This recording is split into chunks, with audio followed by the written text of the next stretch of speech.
let's jump into the college football, as you were saying, though, because there are some games on Thursday and Friday, but Brett, we're focused on the Saturday slate, right? We are definitely focused on the Saturday slate. I will say one game might kind of pique my interest on the Friday slate, Illinois, Maryland, just because it's a Big Ten matchup, but nothing we really need to talk about there, Higgins. No, in fact, there is another Big Ten team that I would like to talk about, though, because they're facing off against an old Big 8, Big 10, Big 12 rival that they had of Oklahoma. We got Nebraska facing off against Oklahoma at Memorial Stadium, but not in Lincoln, the one in Norman. They're both named Memorial Stadium. It gets confusing, I know. This is in Oklahoma at the number 3 Sooners. And this is a game that I think the Sooners are just going to get back on track. They may have had a slow start in week 1. They absolutely dominated in week 2. And minus 22.5, I think that's still a little low. Nebraska did not look good against Illinois. They did not even blow the doors off of Buffalo, really. I'm not really that confident in Adrian Martinez and Scott Frost, who continue to struggle together with that offense. So minus 22.5. I like that for Oklahoma. And honestly, I'd probably play that to a minus 24 potentially. That's where I see it getting by Thursday, or by Saturday at least. Yeah, Higgins, I think you're in the right mindset here.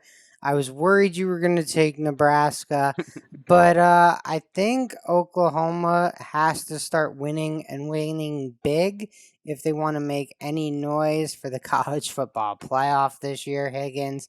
Texas does not seem to be as strong. That's going to be a game that hurts them. Or doesn't help them as much, doesn't hurt them if they win, but doesn't help them as much maybe in years past as they would. And some of these other Big 12 teams, Iowa State, people thought they'd be pretty good. Well, they go and lose to Iowa at home, so that's not so great, Higgins. Just they're gonna need some signature. They're gonna need some help along the way, I think. So blowing out a Big Ten opponent would be beneficial to Oklahoma here. I think that fits the narrative as well, Higgins. But sticking in the Big 12, if you don't Well, wait, mind. I have one more Okay. pick from that game. I have one more pick from that game. Oh, So before we double just bet. jump from I'm that game, sorry. I'm yes. sorry. I missed it. I missed the double Yes. bet. Hands up. Because I did talk some smack about the Huskers offense and Adrian Martinez and Scott Frost. But let's be honest, they are averaging over 500 yards per game. They are still a very capable offense. And Oklahoma's defense did show and give up 35 points against Tulane. But Oklahoma's offense has scored 40 and 76. They can put up a ton. So if Nebraska can get 3, maybe 4 touchdowns, I don't expect them to be close. I don't even expect that to still be within the 24 potentially. But this over-under sitting at 61.5, I think it's way too low, Brett. I think this is going to be a game that's going to be in the 70s. Yeah, I would hope for 2 touchdowns from Nebraska. I think you get into the 40s from Oklahoma. So I think that's within reason, Higgins, for sure. But 3 touchdowns. Whoa, boy. They couldn't score I'm 3 touchdowns against Illinois. I'm thinking 56-21, 49-21, 56-14. That's what I'm seeing this game being. I'm thinking some garbage time points at the very end when you got some different players in potentially. You never know. Maybe a back breaks a run, or maybe just one guy gets open for a lucky play. That's what I'm thinking, where Nebraska maybe gets a 3rd touchdown potentially there. But I think this over at 61.5, that's too low for me. That's way too low. All right, fair enough, Higgins. Well, now I'll jump to a different Big 12 game because you do not have a third bet on Oklahoma, No, I do not. Nebraska. But Nevada is going in to Manhattan, Kansas, Higgins. And this one caught my attention because I think there's a bad line out there. I understand Nevada has quarterback Carson Strong. People get very excited because there's a lot of draft hype. When you ask a lot of these talking heads on ESPN, right, NFL Network, and you're like, pick a guy outside of Sam Howell to go in the top five, you hear and the other name is Carson Strong. Carson Strong, big time prospect. I'm not sure a road game in the Big 12 though is really his place to shine. I don't think Nevada's roster is as strong as Kansas State's recruiting Big 12 players versus Mountain West players, Higgins. So I'm leaning Kansas State with the points here. I'm actually taking Kansas State with the points here at plus 1.5 because I think by the time we get to Saturday, Higgins, some sharper bettors will have come in on this and maybe scrunched that line down, maybe even making Kansas State the favorite by kickoff. But right now they're dogs, Higgins, so I'm going to hop all over that. That makes sense. There's some interesting lines in the Big 12, absolutely. I mean, Kansas State getting that disrespect to Nevada, and then you see someone like West Virginia at home against a ranked Virginia Tech. And West Virginia, the 1-1 West Virginia Mountaineers, they're the favorites. I mean, it's interesting to see the Big 12 on this board right now. I don't really know what to make of some of it. I do like the Oklahoma Sooners. I do like your Kansas State Wildcats pick. Let's jump into some Big Ten, though, Brett, because, I mean, we got an SEC Big Ten showdown at night in Happy Valley. The Auburn Tigers facing off against the Penn State Nittany Lions. And it's going to be two quarterbacks that have each had 2 seasons under their belt now. Bo Nix and Sean Clifford, both 3-year starters. And I'll be honest, I don't have faith in Bo Nix like I have faith in Sean Clifford, especially in Happy Valley. Sean Clifford, the senior, at home in front of 100,000. It's going to be a whiteout. It's probably going to be sold out. And the line, it's only at -4.5 right now. I've seen it potentially at -5 in some spots too, depending on what books you have. I'm taking the -4.5 for the Penn State Nittany Lions, especially because they've already had a test in their season starting off against the Badgers. The Auburn Tigers, they've had two throwaway games recently. They played against Akron and they played against Alabama State. They haven't really been tested yet. So they're going into the Lions' mouth in a way, I guess, with the Nittany Lions, and I think they're going to get spit back out.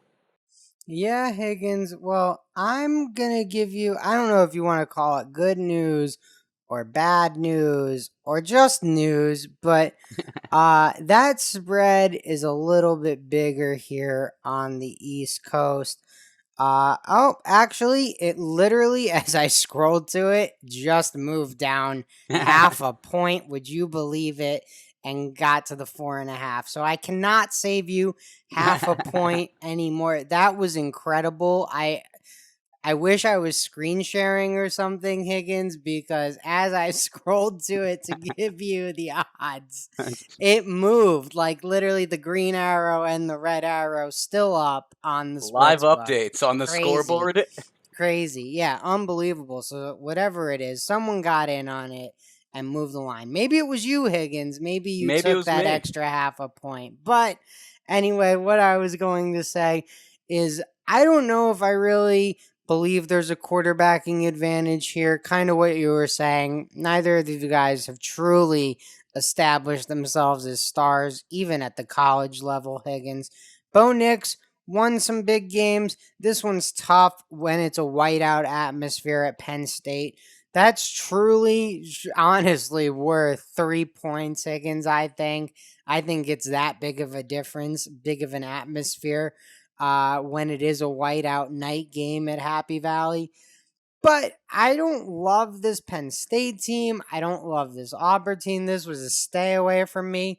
But I can guarantee I will be watching this top 25 matchup. I love Penn State whiteout games, Higgins. I love them when they're against out of conference teams. Normally, you get them against Ohio State, possibly a Michigan coming in, maybe a borderline rival game like Nebraska. But to get it for an Auburn, it feels kind of special.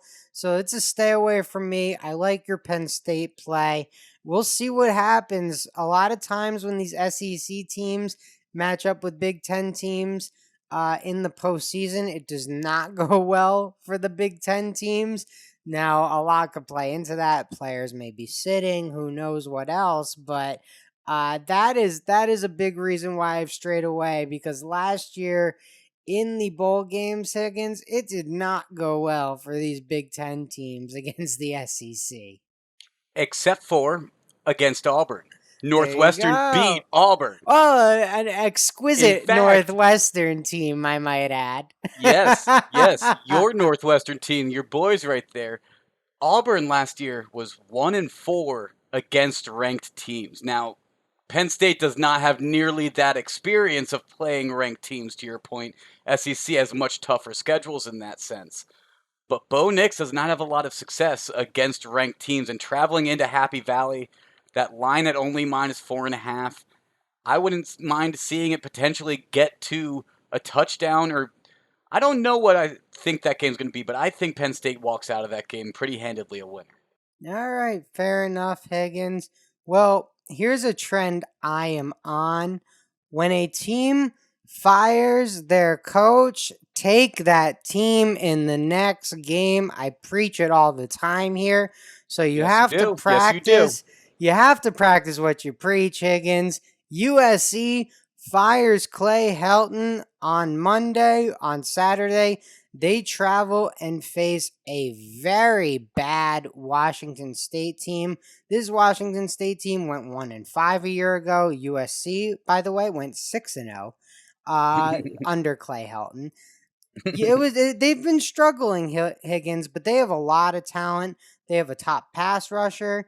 They have a pretty good quarterback in Keldon Slovis, good enough that he ran Georgia's quarterback out of town, said, "Sorry, you can't start here anymore." And he had to go to lowly Georgia, sitting at number 2 in the rankings right now, Higgins. So maybe USC kept the wrong guy. I'm unsure. Jury's still out, but I will take USC with a new coach in the "it was him, not us" game that always produces winners. USC -8.5 on the road. Not really worried about it. Nick Rolovich is being asked more questions about his vaccination status than about the status of the football team. So it's a mess in Washington State. It's a mess in USC. But you always have to back the team that just fired their coach. I have nothing to argue about what you're saying there. If it wasn't for the pillars, I would be jumping on USC right with you, to be honest, because Washington State, they beat Portland State, if you could call that impressive, I guess. And last year, you're right, they went 1-5, and their only win was the first game of the season against Oregon State. So it's been a while since the Cougars have gotten a win. I don't think it's going to be this week, and I think you are right. That line doesn't seem too big enough, in my opinion, either, to be honest. I have one last pick in this game, Brett, and it's because I think Coastal Carolina is the truth. They're facing off against Buffalo. The line is at -14, -13.5, depending what book you're looking at. But I'm staying away from the line in this game. That is because 91% of the public at this very moment, Brett, is on Coastal Carolina -14. And as we know, the public more often than not loses.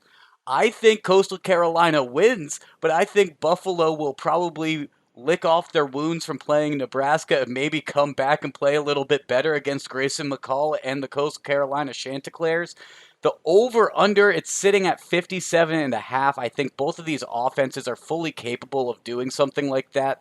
I mean, the Chanticleers, that offense is just potent and powerful. And in Buffalo, if they can just play better, and they're not facing off against a Big Ten defense this week, so I'm expecting them to play a little bit better. I can see it getting over that 57.5, so I'm taking over in this game.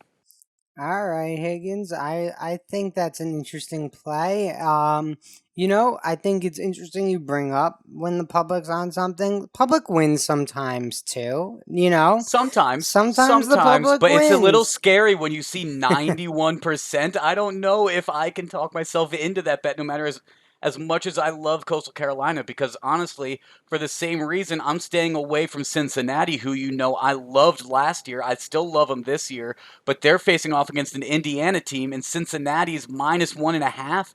They're 84% public favorites right now. So I'll love to watch that game. It sounds like it's going to be a fantastic game, but I'm not betting that. No. No. Yeah, yeah, I'm with you on the Cincinnati. That's a no bet for me.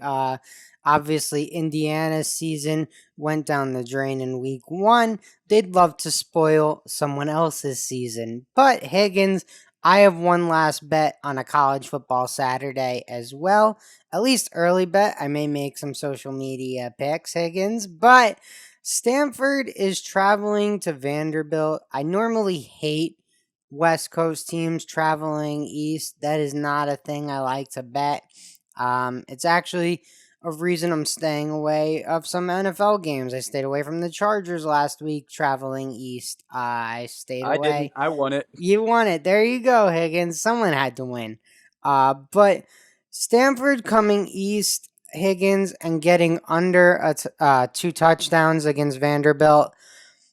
I just felt like if this one wasn't at 14.5, maybe I had to take Stanford. This is a bet I could very easily see myself losing due to time zones, due to Stanford being a little down this year compared to years past. Vanderbilt having a true sophomore quarterback that looked much better than anticipated last season and has looked pretty good thus far.